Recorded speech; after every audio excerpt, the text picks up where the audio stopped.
6:30 here on Morning Jocks 94.5. Damian Mitchell, John Saber in for Conrad Van Order this morning. Conrad getting an early start to his weekend. I guess he's getting ready to go to, I think he was camping out at Coleman Coliseum, waiting on Kentucky to get there. Oh, okay, that makes sense. Yeah. I think he had to get there a little early to unlock Coleman for. I mean, it's late game. It's not like he, True, exactly. It's not like it was 11 o'clock. Okay, I would understand, but right, Conrad. That's fine. He just, he's got too much crimson in him. Got too much Bama in him. Well, we know Alabama takes on Kentucky tomorrow at 5 p.m. Auburn takes on the Georgia Bulldogs from Neville Arena. Auburn looks to continue to stay at the number one spot, not just in the SEC, but the entire nation. Alabama looks to finally get on the winning side of things after falling to Auburn last Saturday and then to Missouri on Wednesday. 205-834-9450. Let's go to the phone lines. Melvin wants to talk some Auburn hoops with us this morning. What's going on this morning, Melvin? All right, what's going on, guys? Y'all was asking, what we would like to see our team do this weekend, with this SEC schedule going on and everything continuing. Hopefully we can continue to, project up the scale and get closer to that regular season championship. But I would want to make the point of I really like the emergence of Chaney Johnson. Mm-hmm.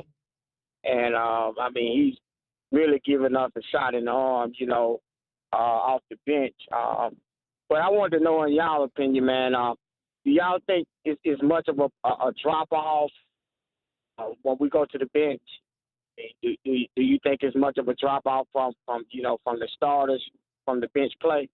No, not at all. I think if anything, it continues to add a spark to it because Tahad Pettiford comes off the bench. Chaney Johnson. I think Chad Baker-Mazara does better coming off the bench now because he doesn't have to force up some shots early on. He just comes in, goes with the flow of the game. He's kind of a pest on the defensive side of the ball, and when he's hot on the offensive side, it's instant offense because we know what Tahad Pettiford does. He's liable to give you anywhere between 10 to 20 points off the bench, and I think that's what makes Auburn so good is the fact they have so much depth within the 10 to 12 that play game in and game out. I think that for Auburn, this is your recipe because you don't have to put everything on Janai Broome because everybody else has continued to show that they can go out there and get things done. And you brought up a great point with Chaney Johnson. I mean, this time last year, Denver Jones started to show up and make some plays. Now I think Chaney Johnson is truly starting to be an offensive mismatch for a lot of teams because he's so long, so athletic that, I mean, he's strong enough to go down on the block and, go guard a big man, but also he's athletic enough to go with your guards and his long wingspan. I mean, he's a problem, and he started to turn the page at the right time. Yeah, I would have to agree with that. Hey, I wanted to ask y'all one more question, man, about Lamont Paris, the head coach up at South Carolina. Do y'all think, they'll part ways with him after the season? I mean, he hadn't won an SEC game, and the reason that I bring that up is I look at Coach Gates up at Missouri. Just a year ago, he didn't win an SEC conference game, and look at him now. I mean, a total 365 turnaround. But I think Lamont Paris is a good coach, and with how competitive the SEC has been this year, I think they ought to give him another year. But I just want to know what y'all think, guys. Appreciate you. I appreciate you, Melvin. Yeah, I think that because there's so much roster turnover year in and year out now with the transfer portal and the NIL era, when it comes to basketball, you pretty much just have to rent your roster year in and year out. And I think that, for South Carolina, they just didn't get a good return on investment this year. I think that, it's difficult in situations like this because I think for Missouri, they completely revamped their roster this year. And I think that's probably what it's going to take for South Carolina. And it's just hard in the SEC. I don't think necessarily he should, be released or let go. But I just think the nature of the business is he has to turn this thing around next season or then he really is gone. Well, there are two things to consider with here. One, yes, it's his third year, but also the way basketball is now, with everything changing over so much, this is his first time getting a power job. Remember before he was at Chattanooga. So he's not, even though it's his third year, he's not fully used to the rigors of this transfer portal life and everything being on this side of, as opposed to watching his players go away. And even still, like, he only really kind of had 1, maybe 2 years of that. Another, he's coming off a tournament appearance. Like, he just gotten there last year. And yes, maybe this year, we'll find out, I think, next year if this year is the exception or if last year was the exception. Another thing, you extended him last year. Like, you just gave him, I think it was a $26.5 million, or I think a contract was total that was extended through 29-30 for $26 million. So you just gave him that. I mean, you're welcome to let him go, but why not at least give him one more year to see if, again, what was the year that got you to the tournament for the first time in several years the exception of the rule, or is this year because keep in mind his first year, I think he only went 4-13, 4-14 in conference, but again, first year coach, fully understand it. So you have 3 years of it. 1 was a tournament appearance, 2 haven't been all that great, but it's a lot like we saw with Sam Pittman. He had that 1 great year a couple of years ago, and most of the rest of them haven't been all that great. And last year was kind of a show me year. It's like, okay, you revamped the offense, a lot of things changed, and you got to bowl game, things look pretty good. It's like, okay, so we're pretty sure that the 1 good year wasn't the exception, more so maybe the rule, but now let's continue that. And so, yeah, this year is most likely washed. I highly doubt that you're going to go on any kind of substantial run to be able to salvage the year, because I'm pretty sure the game will end, your season will end after 4 or 5 more conference games. Well, I guess you'll get a tournament appearance, but that's basically what about it, because I highly doubt there'll be a NIT or even a CBI. But then you can go ahead and you more or less kind of have to be all in for next year, because I do think after next year, if you're maybe not this abysmally bad, but if you're well below 500 in conference, it's like, okay, maybe caught lightning in a bottle in 23-24.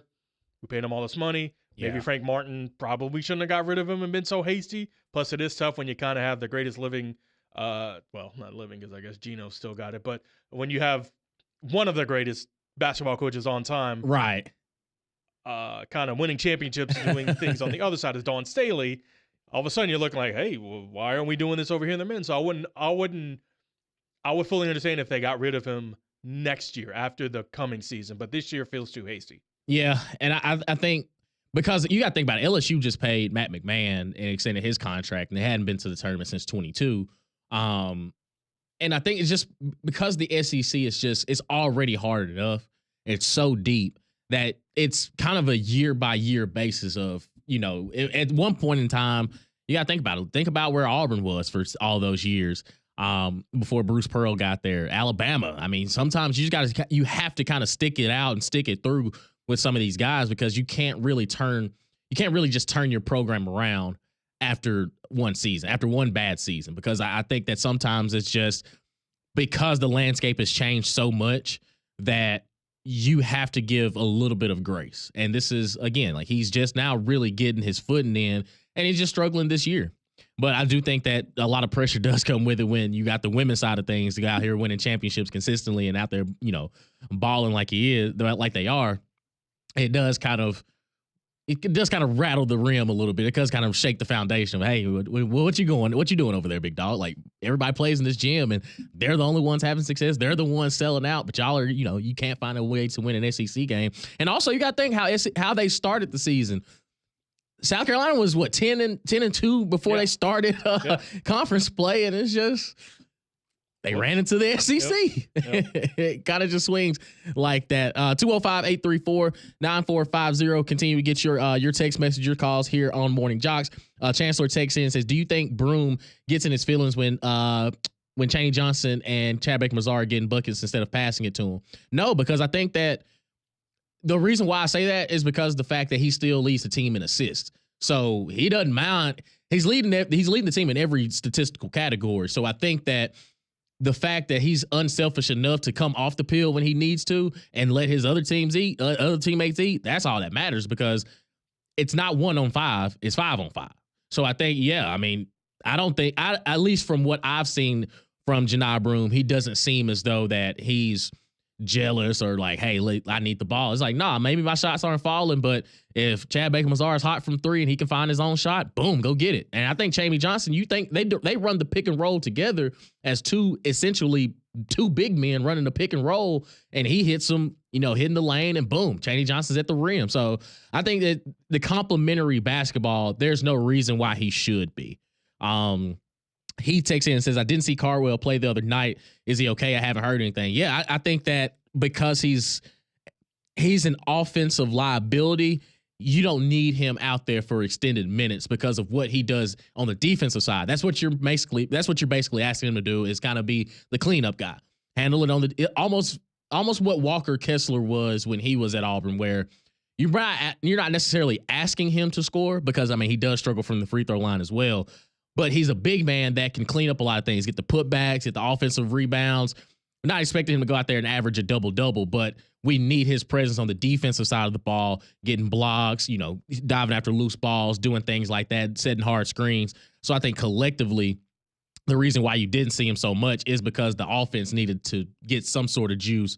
And those other players on the team that need to be in the rotation a lot more than Dylan Cardwell needs to. So that's kind of how I look at it. I know he did play, but it's probably just his minutes are just a little bit limited moving forward. And let's see, going back to the hockey game last night between Canada and U.S. in the Four Nations face-off. Steven texts in and I said, I love watching hockey, and I tell you, you get used to being able to being able to find the puck. If you want to have fun, see the hockey game, go to the Huntsville Havoc. I hadn't made it up there. I had made it up there to the Huntsville Havoc. Honestly, this time of year, it's warmer than a hockey arena than it is outside. So maybe you should go check one out. You ain't lying, because right now, and one of the news stations we have up here, it says it's 17 degrees outside. Mm-hmm. Yeah. And, the wind chill is 11. Feels like temp is 11. You can wear shorts to the hockey arena by comparison to this. Yeah. It's wild, man. But it was awesome. Again, 205-834-9450. We'll continue with your text message, your calls on the other side. Keep it locked right here on Morning Jocks and Jocks 94.5.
Have you learned anything?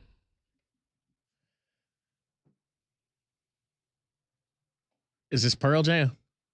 Can you name the song? First off, yes. Good job. Don't even Okay. get me started on. I have no idea what Still the a song long way to is. go. I mean, it was 50-50. So Is it right? Okay, but, all right. Maybe you are learning. I was like, I know it's Pearl Jam, or I went with my gut. Okay. My gut was telling me it was Pearl Jam. We're here for what's the name of the song? Even flow. Even Flow. Okay. Right here. Oh, hold on. Okay. Come on. Say it. There it is. Okay. Yeah, I'm here for it. I know a little rock. I'm It 2 for shows. 2. It shows. I'm 2 for 2. Yesterday I got AC/DC right. What was the song? I don't know what the song Okay, was. all right. I don't know what the song was, Okay. but I knew it was AC/DC. So I'm picking it up. The ear's starting to collect. But it was either going to be Creed or Pearl Jam. Oh, so I just correct. went with Right. Pearl Jam. I gave you 50-50. And all right, well, you got it. So Welcome back in the morning, Jocks. Jocks 94.5, Damian Mitchell, John Saybear with you here for a few more moments as you get set for McElroy and Kubelik in the morning coming up at the top of the hour. 205-834-9450. Our buddy Bennett, he says, I'll be cheering on Auburn from Neville this Saturday. He's going to the game. He's got Auburn knocking off Georgia 87-70. Attaboy. He's a big Auburn fan. He made it known that yesterday he was an Alabama hater as well. So like he doesn't care about anything about Alabama, which is that's how a rivalry is supposed to be. We ain't got time to be nice about the other one, because I promise you, if Alabama fans were sitting at the number 1 spot, they had just beaten Auburn, you'd never hear the end of it. But some Auburn fans are just like, well, I think we're okay. I think we'll get them back in Neville Arena again. No, say it with your chest. You're gonna get them. Have some confidence in your team. They're number 1 for a reason. Somebody else takes in, do you think Grant Nelson has a bounce back game Saturday? He's due for one, because this is not the Grant Nelson that we saw last year. I don't know, man. Something about his game is it's almost like he tries to finesse it a little too much. He gets to the hole. He gets right up under the rim and still just doesn't find a way to finish. And I think that's what's one of the Achilles heels for Alabama is they just need other people to help out around Mark Sears. And when Mark Sears, I mean, he carries the ball a lot. He has the ball in his hands constantly as the point guard, but they have to have some sort of other pieces around him to elevate, to feel confident about what your squad is doing. And they also got to find a stop on defense. They just got to find a stop on defense, because, you're giving up 90-something to Auburn, giving up 110 to Missouri. I mean, Kentucky can get hot quick too. So, I mean, they just got their revenge game against Vanderbilt earlier this week, and they absolutely manhandled them in the second half. And I think now for Alabama, you got to lock in. You just got to find a way to win at this point. I don't think that there's any kind of sort of recipe that you need to figure out. It's, can you find a stop on defense for them to not be able to score as much as they have been, and also just find some other pieces around Mark Sears to make some shots. So we'll see. It's almost as if defense wins championships, not offense. You feel me? So yeah, yeah. Like at some point it's got to. Mike Lou from Birmingham, I think we all got to get more physical. If we don't get more physical, it's not going to be good. Stop worrying about getting the foul call. I think he's talking about Auburn. Yeah, but I mean, the thing is about Auburn, it's because of their physicality, some of these games that are officiated, Nate Oates made a great point going into the game against Auburn on Mac and Cube when he was like, the physicality that Auburn plays with on both sides of the ball can really kind of hinder what other teams do. And I think because of their physicality, I don't necessarily think they're looking for fouls. It's the fact that they're initiating the contact, and some referees are saying, all right, well, we'll lay off the whistle and let the play on, as opposed to some people are like, okay, there's contact, let's go to the free throw line, you hit 2 shots. So I think it's all about how do you contain some of that physicality, as far as when are the times that you need to be aggressive and go attack the rim, as opposed to constantly looking for it. But I think the flow that Auburn has offensively, they're not afraid to make that extra pass. And some people on the team can actually create their own shot. Chad Baker-Mazara is one of those guys. He's even from long range, he finds a little bit of space. He feels confident to take a shot. I think Chaney Johnson, what he does when the ball in his hands, he's talented enough to put it on the floor, dribble with the best of them, get to the cup. But also if he has his back to the basket, he finds a way. And for Johni Broome, anywhere on the court, inside the 3-point line is pretty much a high percentage shot for him, a high percentage look, because he's gotten the fadeaway. He's got the fadeaway going. He's got a little bit of a step back three that he's confident in shooting. No, it may not go in all the time, but you have to honor it. Like it's everything that Auburn does with their guys with the ball in their hands. They all have just like a certain knack that continues to work for them. And I think this is what gives Bruce Pearl the confidence of, it doesn't matter which five I have out there. We're going to find a way to, one, stop you defensively, but also on offense, it doesn't really matter who we give the ball to. It's just make sure it flows well, and when it does, that's how they jump out on people. That's what makes this team so dangerous. I can't call it positionless basketball, but the fact that basically whatever five he rolls out there, it makes it a tough matchup for whomever the five that they're going to see. At some point, you're going to have that mismatch, but then that player, whether it be Broome or Baker-Mazara or whomever, someone out there can be able to take advantage of, oh, okay, all right, so you're going to put me on him, or, oh, okay, I see Broome's got just a 6'3" guy on. Okay, boom, we got it. Yep. The vision for everyone to be able to see the court and see what's happening on the block. That's what separated this team from most of the rest of the nation. And the times that they kind of have stumbled or have struggled, really it's just, for the most part, it's been because of shooting. Yep. It's not because of chemistry or one person is not passing or doing what like. It's just because the shots hadn't gone in, which will happen from time to time. But if you can get those quality minutes and quality buckets from your bench players, and also sometimes having the ability to pull or to I don't want to say sit them, but to have Baker-Mazara say come off the bench, or if this is the kind of matchup we got, okay, you know what, actually we're not going to start Johni, and everyone's like, yeah, okay, cool, fine, buying into the full team aspect of it, okay, that's why Auburn's number one. That's why they're going to be probably the toughest out of the NCAA tournament. Yep, and to your point, even you go back to the game against Arkansas this past week, it wasn't like Arkansas lit Auburn up. Auburn struggled at times to find a basket. When they made baskets, they were seemed to be in pivotal points of the game. They finished the game on a 10-2 run, and they stifled them on the defensive side. They made it very difficult for Arkansas to find a shot. And even when Arkansas found the shots, they weren't falling. And to your point for Auburn, yeah, in the losses that they had, they just weren't making shots. It wasn't like a team just went out there and beat. I will say this. Florida in the middle of the game took control, where it felt as though Auburn started to press and they couldn't really overcome some of the mistakes that they made. But other than that, we've seen some poor shooting performances, and yet they still found a way to win the ball game. And to your point, that's how I feel about Auburn now. They're going to be a tough out for anybody. It's just, can you match up with them depending on what five are on the floor? So it'll be interesting to see. I think Georgia, the last time Auburn went over there, they barely came out with a win. That was the first game without Johni Broome there that weekend. But I think Georgia comes in pretty talented, but Auburn is the better team in this matchup. But that Kentucky-Alabama game, Alabama's got to find a way to get one.